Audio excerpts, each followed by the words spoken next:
of angle 30 degrees. All right.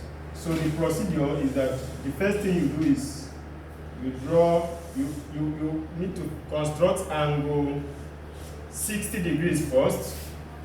Then after constructing angle 60 degrees, you now bisect it to obtain angle 30 degrees.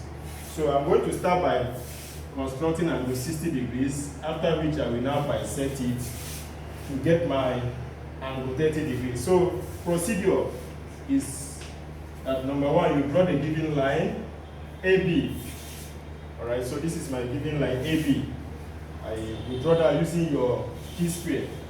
Alright, so the next thing is that I'm going to indicate a point C on line AB. So that is my point C on line AB.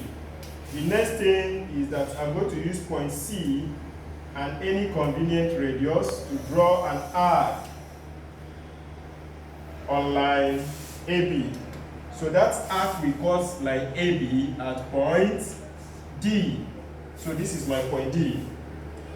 And then the next step is I will use point D as center and same radius as before to draw another arc to cut the first arc. So the two arcs will meet at a point which is point E. Then the next step is I will join point E to C. I join point E to C.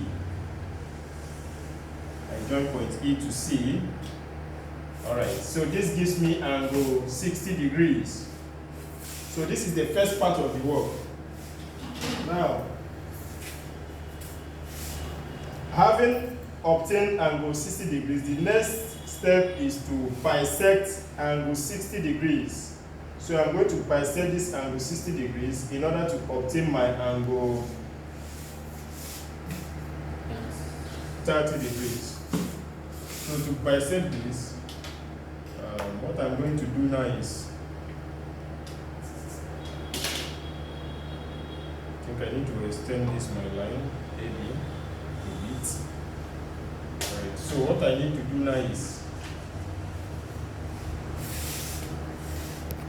I'm going to use C as my center and any convenient radius. Alright, I use it as center and any convenient radius to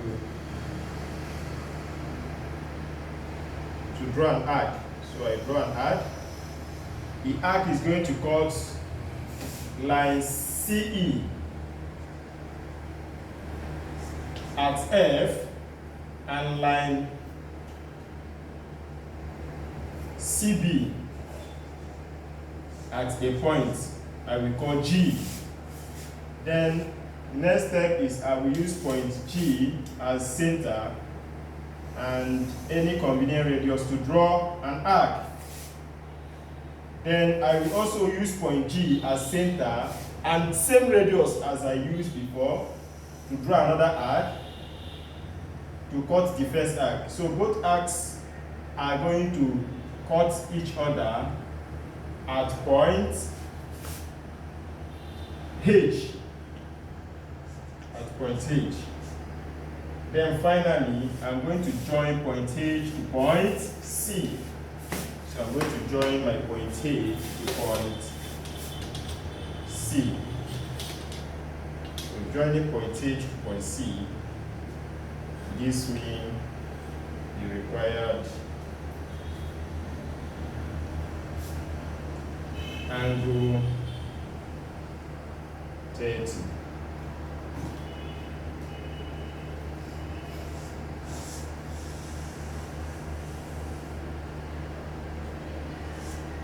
Alright, so that gives me angle 30. So each of these divisions is equal to angle 30 degrees.